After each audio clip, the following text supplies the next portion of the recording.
When Sega launched the 32X in late 1994, it was meant to be a new era in Sega gaming.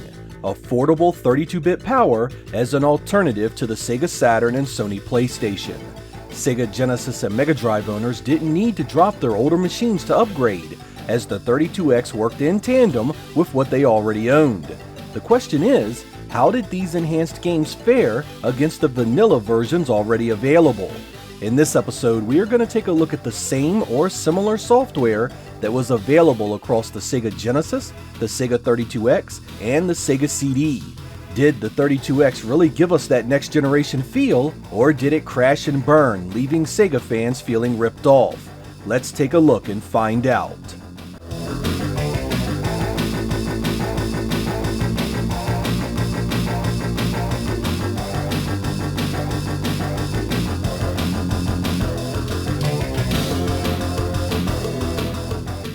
Our first game is pretty interesting for two reasons. First, neither the Sega Genesis or 32X had any hardware sprite scaling capabilities. Second, both games appeared relatively soon after the launch of the two platforms.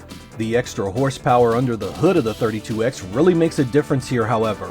You get more color, faster, smoother software sprite scaling, and better music to top it off. In fact, the 32X version can be compared directly to the original arcade and still fares well.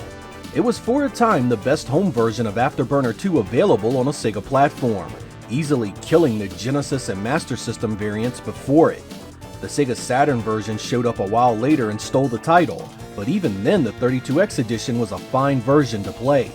To be honest, this is the kind of stuff I was hoping to see on the Sega Cd in 1992. But by the time it showed up on the 32X years later, the luster of these visuals were lost on a lot of people. Still, the 32X did right by Afterburner, and this one is definitely worth your time. While the poor Genesis game pales in comparison, it was still a fun game in 1990. It sports much less detail, and let's be honest, those ground missions look terrible, but I think for the hardware you can't hate on it too much.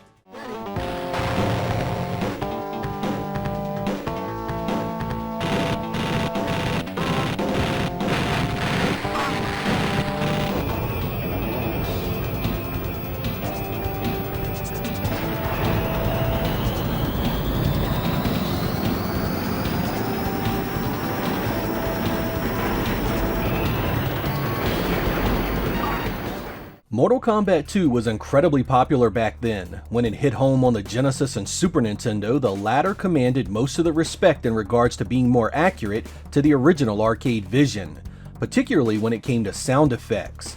When it was released for the 32X in 1995, it was still quite the popular fighter, and I was really excited to see how much better it could be. There's no doubt about it, it was a big upgrade across the board. Stages had more color, sprites were animated better, sound effects were clearer, and there were a lot more of them. My only real complaint was they didn't try and give us the arcade soundtrack, instead opting to use the Genesis tunes virtually untouched. But the best part was they didn't mess around with the lightning fast gameplay, making this version the one to own for quite a while. Were the upgrades worth another $70 at the time? If you were a big enough Mortal Kombat 2 fan, I'd say yes. It was amazing how much difference having the missing sound effects back made in this game. I mean, if cart size was an issue in the Genesis version, I would have rather have had a stage cut out to fit in the missing samples. Sound often gets minimized when compared to visuals, and I think this game alone proves what an error that can be. Fight!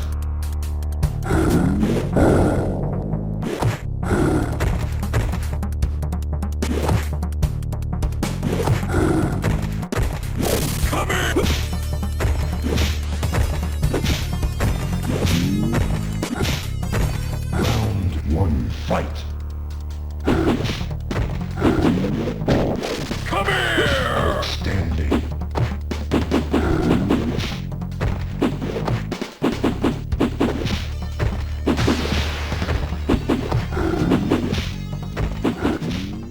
The popular arcade game NBA Jam Tournament Edition made its way to both the Genesis and 32X.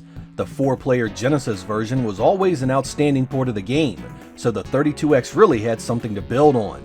It came on a bigger cartridge and boasted improved visuals, such as player sprite scaling like the arcade original, and improved sound effects.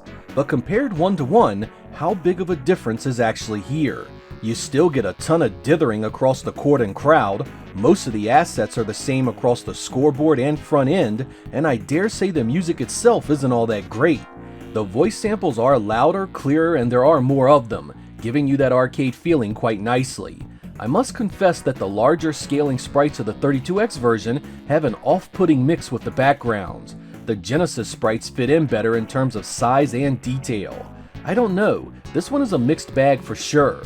While I appreciate the voice work, the visuals of the 32X release don't really do a lot to warrant a 32-bit label. While the scaling players are closer to the arcade's presentation, the funky looking sprites take a hit in the process. From a gameplay perspective though, either one will do. They both still play a hell of a game of 2-on-2 hoops. From the outside, sweet touch.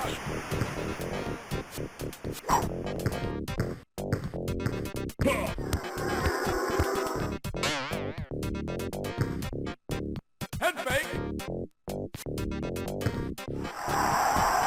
Jams it in.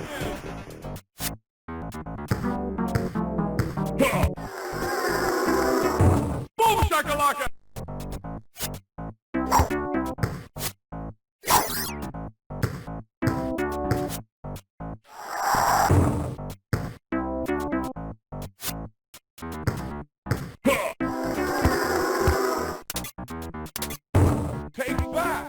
NFL Quarterback Club suffers much the same way that NBA Jam does on the 32X, only in reverse. While the 32X version gives us a field that is rendered as a 3D plane, the sprites are nearly identical to the Genesis version in size, animation, and detail. The information bars, scoreboards, and front end are also extremely similar, if not outright identical in places.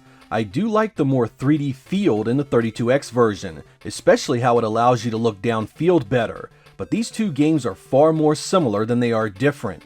I didn't expect Acclaim to redo the player sprites into 3D polygons or anything, but you at least would think they would have done more to spice them up and increase the detail and size. As a matter of fact, all this really did was bring the game up to the Super Nintendo's level of presentation.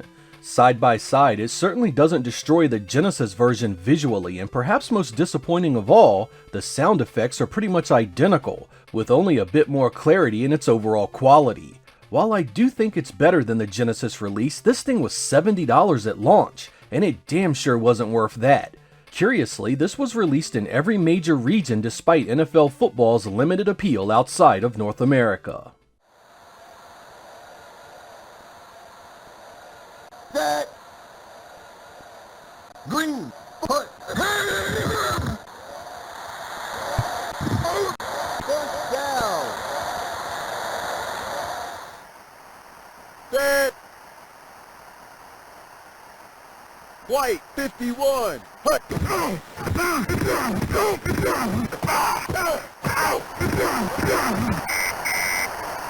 First down.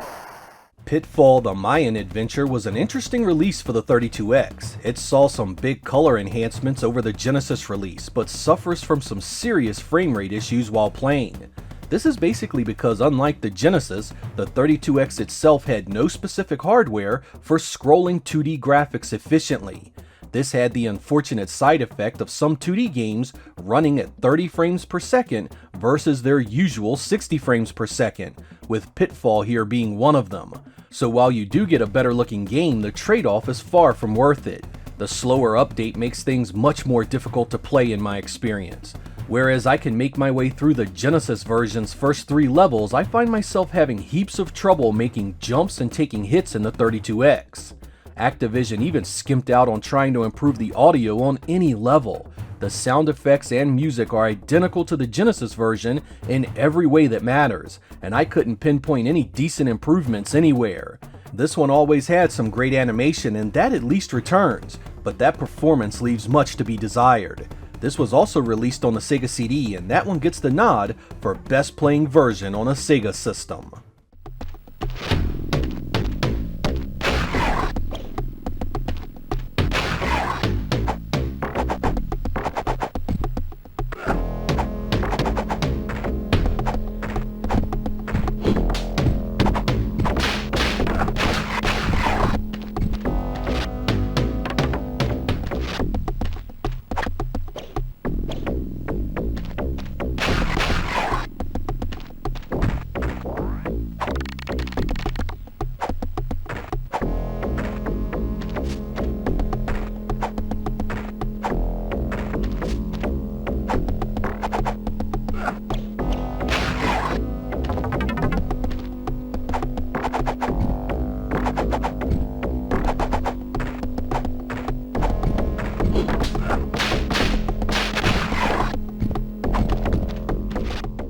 While nowhere near as popular as Street Fighter II or Mortal Kombat, Primal Rage had its fans back in the day.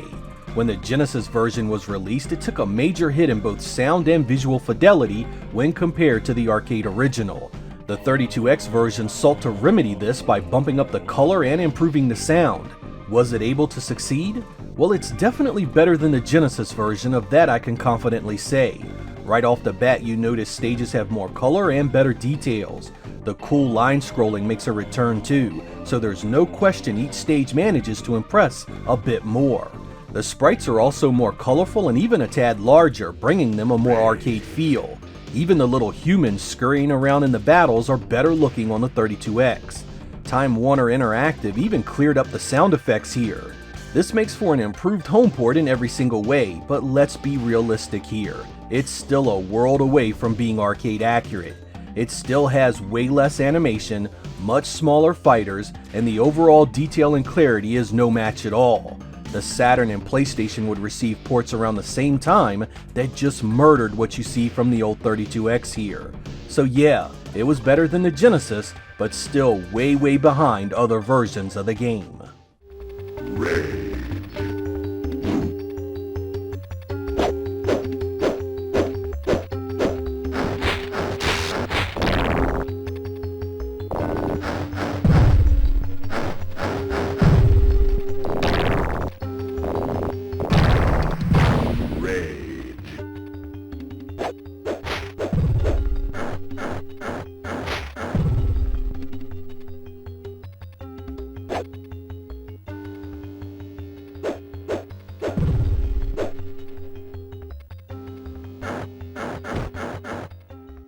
Our last game for part 1 is Tough Man Contest, the boxing game from Electronic Arts that played a little like Nintendo's Punch-Out arcade game. Here you must fight your way through an amateur boxing competition against fighters from all over the globe. The Genesis version of this game wasn't particularly great, so the 32X really didn't have a ton to work with. For what it's worth, the backgrounds were completely redesigned with loads more color and detail, and the sound effects have been improved across the board. It definitely looks better back there, but everything to do with the fighters is very similar. Animation looks the same, as do the menu screens. Despite the visual improvements, there are still areas of heavy dithering in the background and fighters, so it still looks like a 16-bit game. The Saturn and PlayStation wouldn't have been caught dead with these visuals. I will say this though, if you enjoyed the gameplay on the Genesis, it's more of the same, so the visual improvements may make it worth a look for some of you.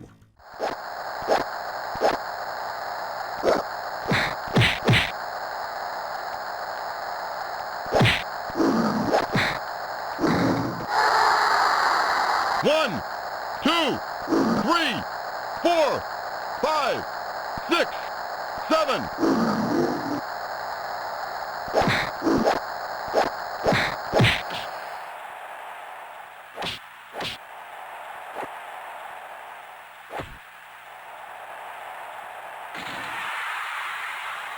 One, two, three, 4, 5, 6. Virtua Racing shares a unique similarity between the two versions. The Genesis needed extra hardware to run both of them. The original Virtua Racing for the Genesis used the SVP, or Sega Virtua Processor, a booster chip inside the cartridge that helped render the polygons faster than the Genesis ever could alone. And of course, Virtua Racing Deluxe uses the 32X itself to render the polygons you see. And the differences between the two methods is quite stark.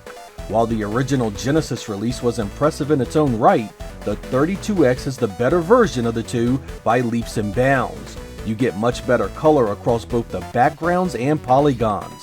Rendering performance is vastly superior as well.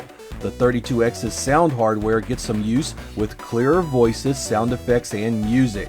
The devs also gave the 32X version quite a bit of extra content in the form of 2 new tracks and 2 new cars. Both games also have a 2-player split screen mode where once again, the 32X version really puts the SVP-powered cartridge to shame. I captured these 2 games back to back, playing the 32X version first and then the Genesis. The contrast in the visuals made playing the latter extremely difficult. Everything looks and runs so much worse. it actually makes some of the areas of the track hard to see. Of course, neither of these games are a match for the Model 1 arcade, but having a choice between home versions at the time, it was 32X all the way. I do prefer the AI in the Genesis version as far as gameplay is concerned. It's much more fair in regards to difficulty. On the 32X, the top two cars drive a perfect line every race, and you need to be just as dead on accurate to even get close to their level. Casual fans will never see a first place win in that version of the game. 3, 2, 1, go!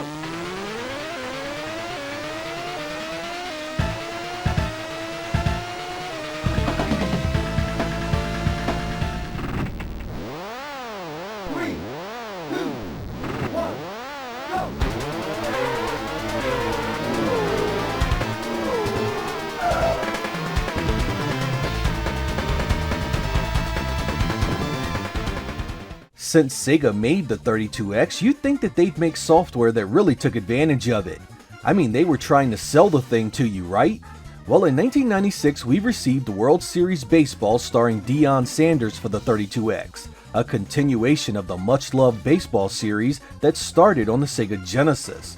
But just look at the two games side by side. You get a bit more color in the players in the field and that super next-gen feature of scaling when a play warrants the excitement. And that's it, man. That's what your $160 add-on and $60 cartridge got you. The majority of the sound effects are similar, the voices are almost identical, and the front end and option screens are exactly the same. In fact, these two versions are much more the same than they are different. They're both 24 megabits, they both have battery backups, and they both feature multiplayer. The 32X version only saw release in the US, and that wasn't until February of 1996, well after the demise of the hardware itself. Rarely can you use the term cash grab for a failed product, but Sega phoned in this lazy port, making it one of the worst offenders of the practice for the platform. If you like baseball games, you are missing very little by sticking with the Genesis original.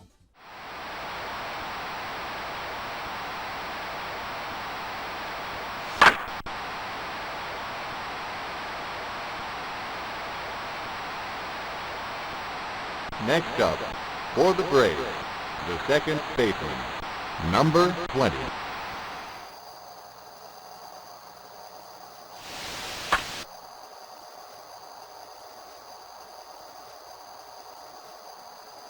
Out! Now batting, for the Braves, the first baseman. I was a big wrestling fan in my youth. Hell, some of my favorite games back then were wrestling titles. I loved WWF Raw on the Genesis, so when it was announced for the 32X, I was excited to give it a go. Pitting the two side by side, there is very little reason for celebration, however. Outside of some color differences, the two remain quite similar in animation, sprite size, and arena design. They both are 4-player and retain the same match types as well. The biggest differences you'll find is actually in the music. The 32X has much better music, and each wrestler's theme song sounds much fuller and richer. Crowd noises are better, and every wrestler's grunts and groans are clearer. But for that sound trade-off, you get another game that runs at 30 frames per second versus the 60 of the Genesis original. Some of you won't mind this, but if you are sensitive to the lower performance, it can impact replayability severely. To make matters worse, this was another game that came at a premium at the time, costing $70 when the Genesis and Super Nintendo versions were already being discounted. The core game here has always been fun, particularly that Royal Rumble mode where you could battle your friends, but at half the performance plus additional cost, this was one you could live without.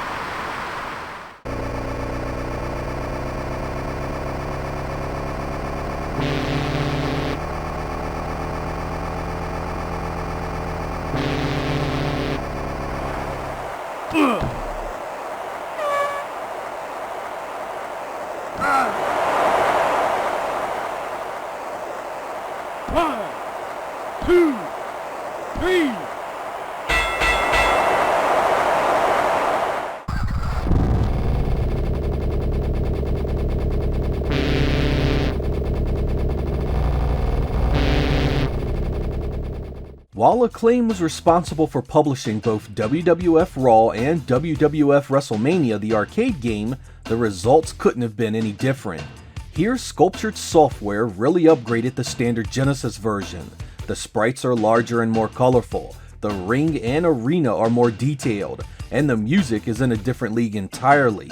It does again suffer from the 30 frames per second performance issue, but in this case it's worth it to get the increase in the other areas. I always thought the original Genesis game was impressive in its own right.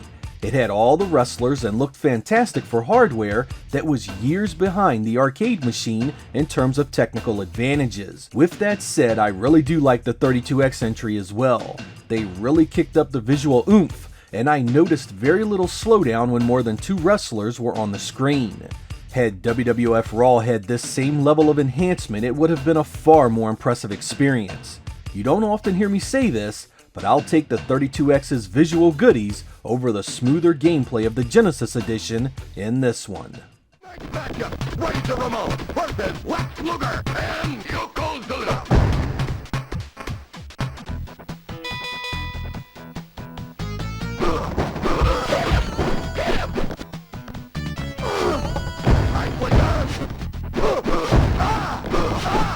Razor Ramon versus Yokozuna and Bret the Hitman Hart.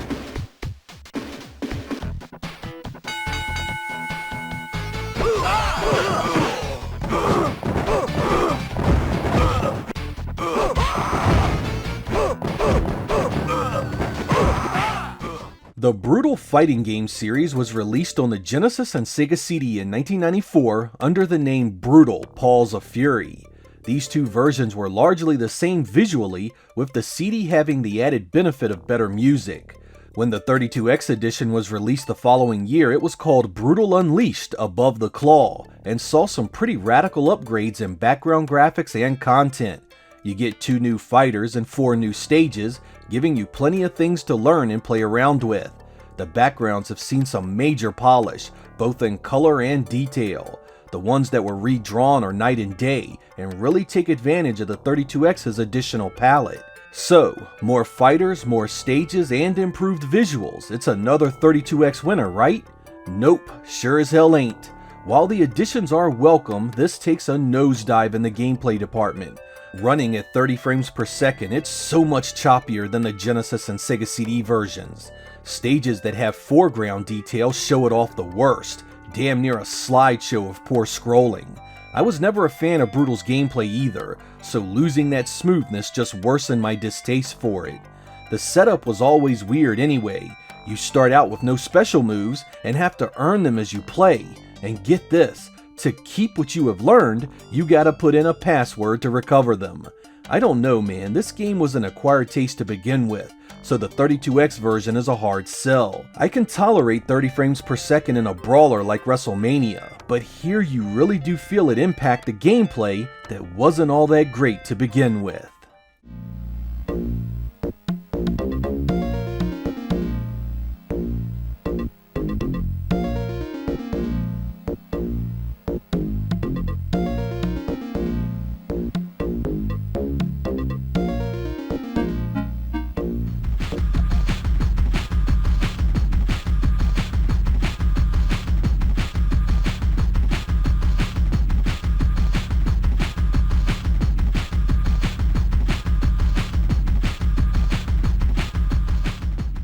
I included Rbi Baseball here so you could see where the series was headed in terms of design and gameplay. Rbi Baseball 94 was actually the last game in the series for the Sega Genesis, and Rbi Baseball 95 was only released for the 32X. The new batter box view looks much better than the original Genesis design. The infield and outfield are actually proportional to one another's actual stadium, something the Genesis version was way off on. The outfield was always overly massive in the 16-bit game, making it really easy to get hits and score runs thanks to the really large gaps between players. The 32X remedied this, making it a much more realistic simulation of the sport. The only thing I'd criticize here is that it still didn't look like a 32-bit sports title. I mean, they could have done a polygonal field and stadium for a grander effect to the presentation. Instead, it's all two-dimensional, small, and lacking details that you'd see in premium 32-bit releases. This one plays well enough and is a solid upgrade over the previous Genesis release, but you compare it to something like World Series Baseball on the Saturn, and it just gets blown out of the water.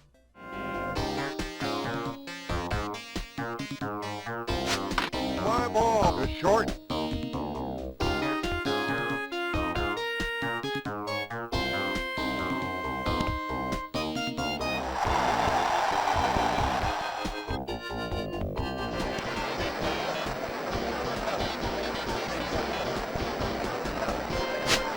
To third.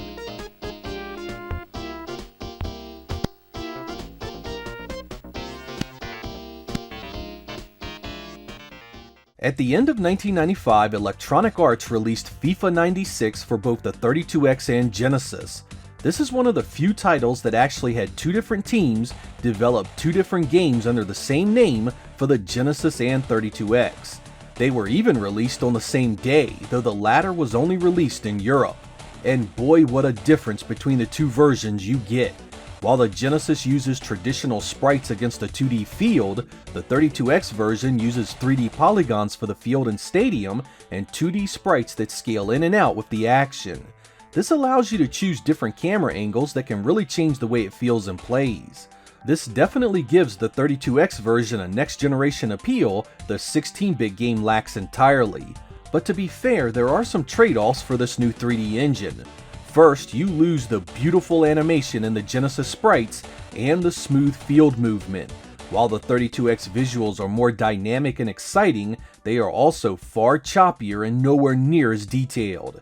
As much as that disappoints me, I still have to say I was impressed that it exists at all.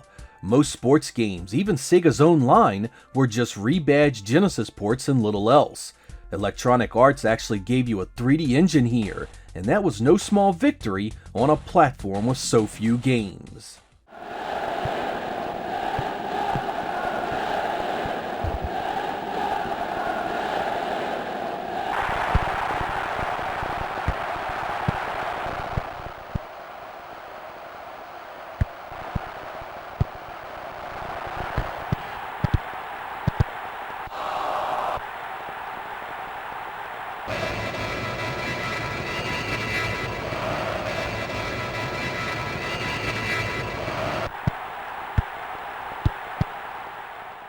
The last comparison I have for you I'm including as a bonus only. You can't really compare these two because they were completely different games to begin with.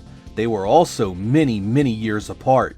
I'm throwing it in to show you just what could have been done with the 32X in regards to software sprite scaling. You saw Afterburner complete in the first episode, so coupled with this, I hope you can see why it was such a missed opportunity for Sega to shun these types of games. Outrun was supposedly in development for the 32X at one point, but Sega cancelled the project before it was finished. I think with the added features of the 32X, this is the route Sega should have gone. Outrunners, AB Cop, Rail Chase, Slipstream. The 32X could have been Sega's place for superscalers, giving Genesis owners access to a huge amount of software that was virtually untapped in the American home market. Even if these games had to be cut back to 30 frames per second, they still would have ran and played well, particularly against the previous home efforts. The base Genesis had a few games that showed off software sprite scaling fairly well itself, but I think between Space Harrier and Afterburner, the 32X showed it was more than competent at doing strong ports for these types of games.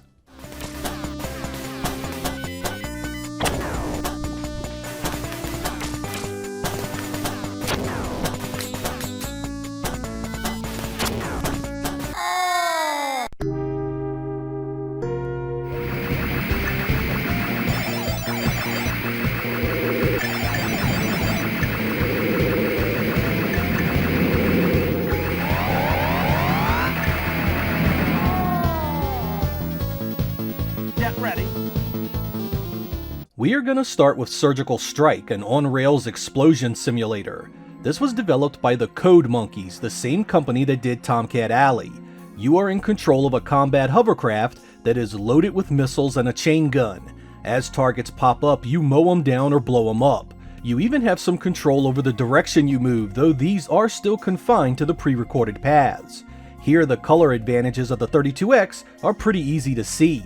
While still grainy as hell, there's a ton more detail in every scene of the 32X version.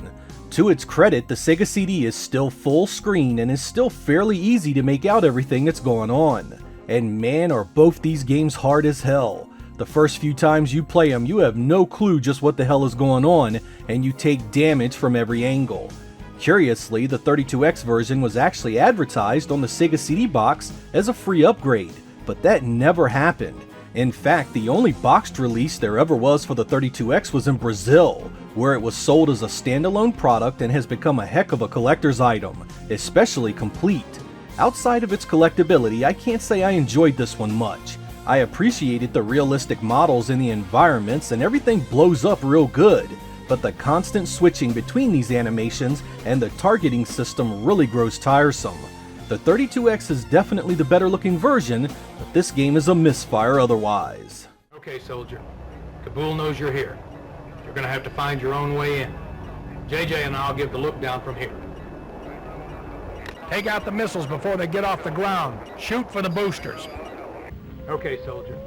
Kabul knows you're here. You're gonna have to find your own way in. JJ and I'll give the look down from here. Take out the missiles before they get off the ground. Shoot for the boosters. I always thought the Supreme Warrior was a really interesting direction for a full motion video game. The mix of video, sprites, and narration kinda lent it a unique touch for the fighting genre. The gameplay consists of fighting various bad guys, gaining their power, and then facing the evil warlord Fang 2. The gameplay is a little different than your typical full motion video slog, thanks to the use of a fairly snappy interface. You attack at the right times and the video plays out in your favor. Miss your chances to score hits and block attacks, and you take damage. Problem is, it's so fast and the icons are so far apart, it's incredibly hard.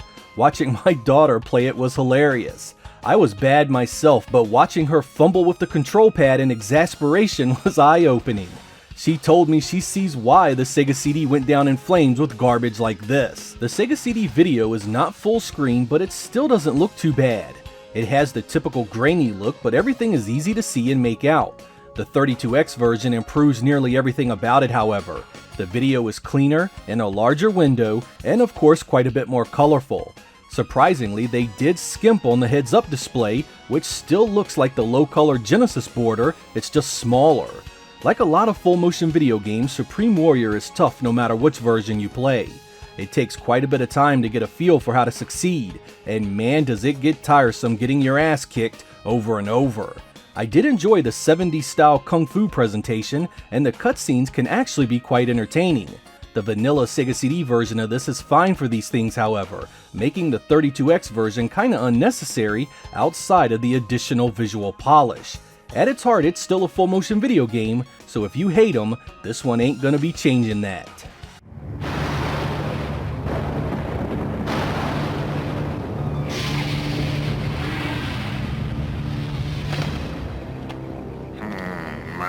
My. Kai, how you've aged. And you, Fang 2, ferocious as ever. More so.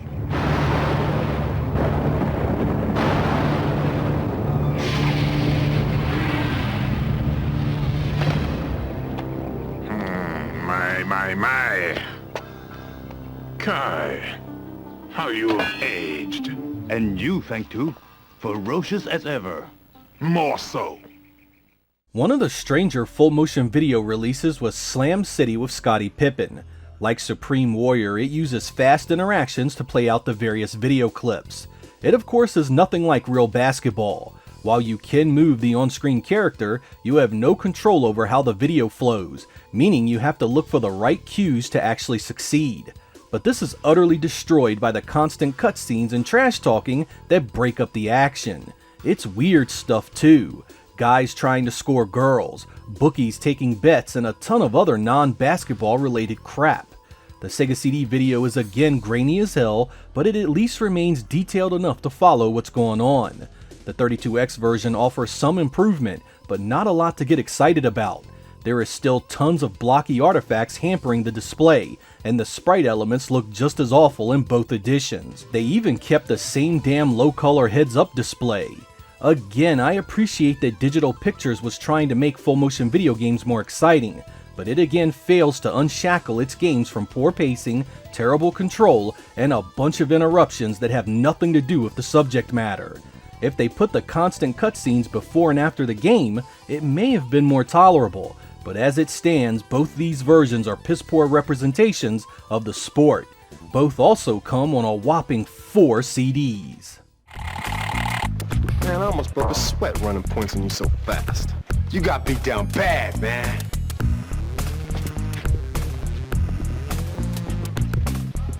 Don't worry about me, Ace. I've got a ride. All I wanna do, girl, is carry your books, hold your hand, and walk you home from school.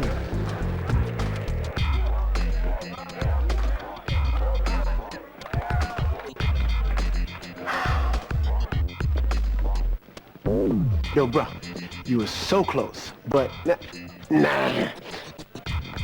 Told you I had something for you. You should have dunked more. Uh-huh. Good old Night Trap. Depending on your view, this is either one of the very best full motion video games ever, or one of the worst. Since I encountered it early in the life of my Sega CD, I'm rather fond of it in a way, so the 32X release held a ton of appeal for me. Same setup as before. You are controlling hidden cameras and traps inside a house full of vampires. Your job is to save a group of young women while denying the vampires a feeding frenzy. You can jump room to room at will, which always kind of provided a nice exploration factor for discovering when and where you should trap the bad guys. The Sega CD version has the usual shortcomings in regards to video. It's grainy and the color use is quite weak. The window you navigate is kind of small too. The 32X made that bigger, improved the image quality, and upped the color quite significantly. This does make for a more pleasant experience if you are a fan, so I can definitely recommend it. It does nothing at all for the gameplay, however, so if you always hated Night Trap, you'll be hating this version as well. This was actually the centerpiece of my 32X collection for a long time, because my family and friends enjoyed playing it so much. I always kinda saw this as a party game, as it's much more fun with more people. Unlike some of the other full motion video games on the 32X, this one improved the heads-up display quite significantly.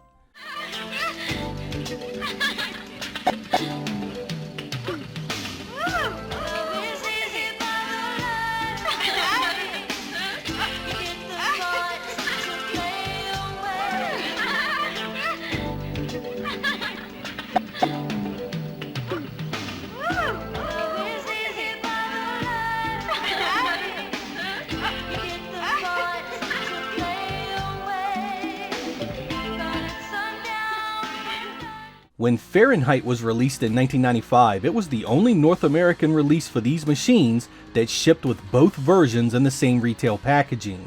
As nice as that was, you couldn't give one of the discs to your friends though, because the 32X version needed the Sega CD disc to boot up.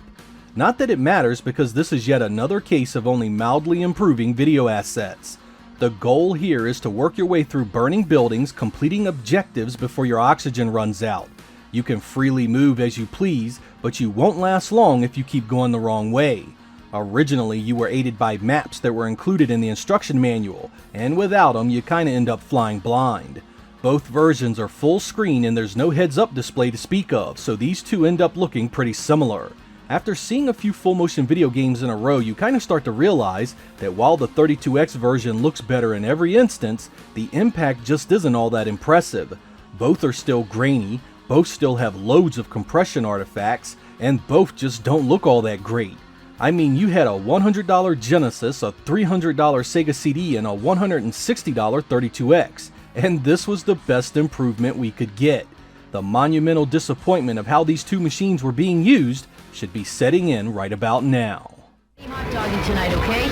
Let's get in, search, rescue, and get out. Yeah, if I gotta follow you, I like to get out in one piece. Hey, hot dog, don't forget your gear.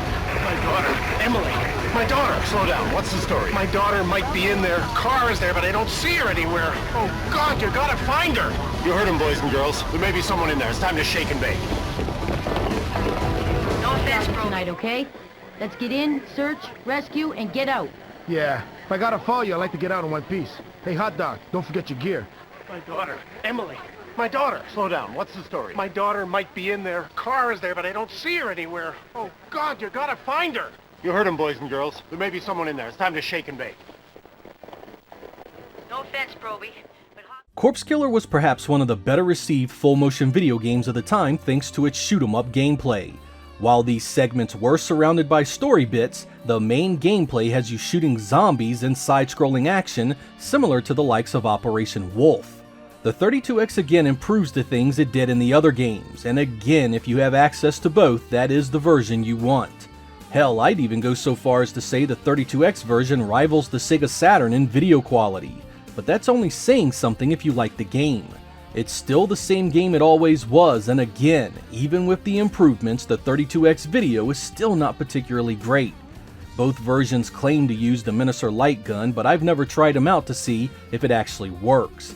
I mean, this kind of game is just as easy to use a controller with anyway. It was disappointing again to see Digital Pictures not upgrade the heads-up display all that much from the Sega Cd version. I mean, such a simple thing to upgrade and improve the presentation a bit, yet it continues to look like a dithered mess. Like Night Trap, if you're a fan of it, the 32X version may hold some appeal. If you're on the outside looking in, you're probably sitting there with a scowl on your face, wondering where the hell the real games are. Private First Class, Tony Magliano. Dr. Hellman has done nothing but told us the truth. He's not a violent man. He's a caring visionary. Private First Class, Tony Magliano. Dr. Hellman has done nothing but told us the truth. He's not a violent man. He's a caring visionary. BC Racers was released for both systems, and it isn't full motion video based. It was Core Design's 1994 take on Mario Kart using the Chuck Rock universe. You race around a ton of different tracks trying to finish first. You can attack, use Nitro Boost, and you have a choice of a bunch of different racers. Sounds like a winner. And if you are a racing game fan, there is enough here to get some enjoyment out of. The karts are easy to control, and the tracks are easy to follow.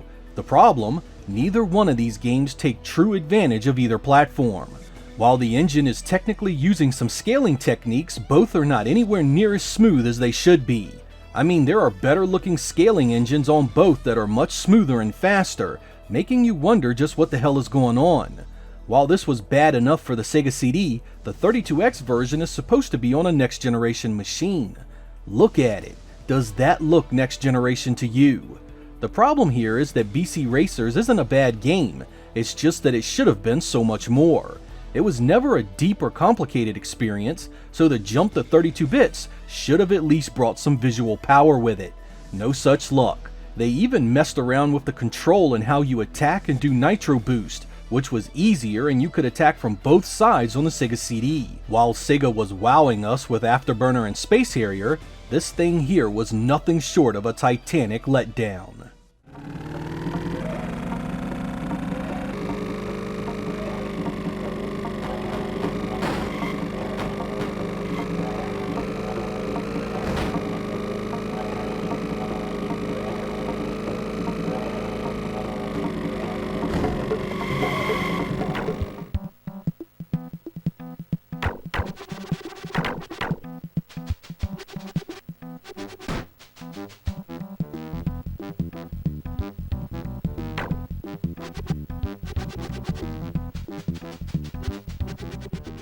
Pitfall, the Mayan adventure, appeared on both as well. You can pretty much copy and paste everything I said in the Genesis comparison in part 1 and apply it here about the visuals.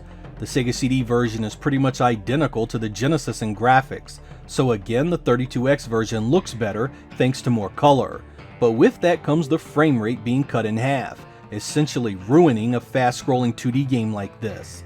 The Sega CD version also has some additional cutscenes and a much better CD soundtrack, making it the best version of Pitfall by quite a stretch.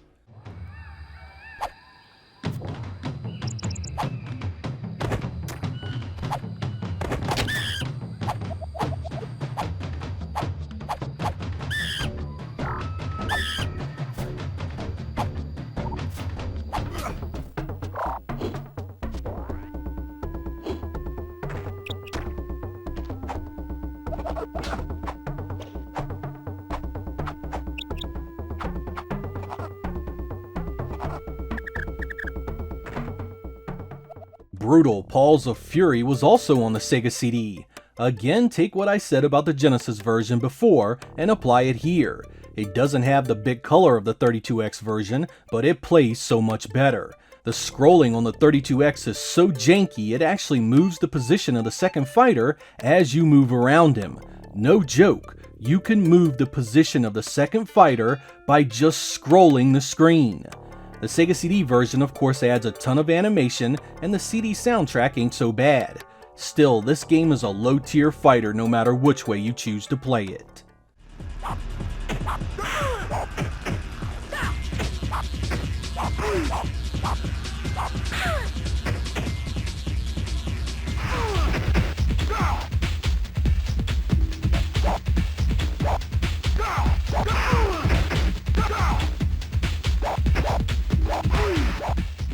Remember how I said the 32X NBA Jam Tournament Edition was kind of a mixed bag due to its weirdly proportioned sprites? Well, the Sega CD version of the original NBA Jam is actually pretty damn good, thanks to loads of arcade voice samples, great music, and an overall killer presentation. It was by far my favorite 16-bit version of NBA Jam, and honestly, I'll take it over the 32X version any day. It's not that I dislike Tournament Edition on the old X, I just like the look, feel, and sounds better on the Sega CD.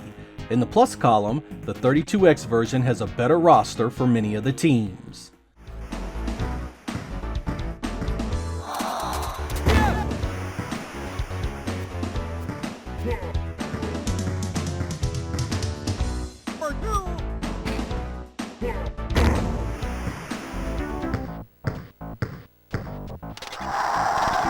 He's on fire!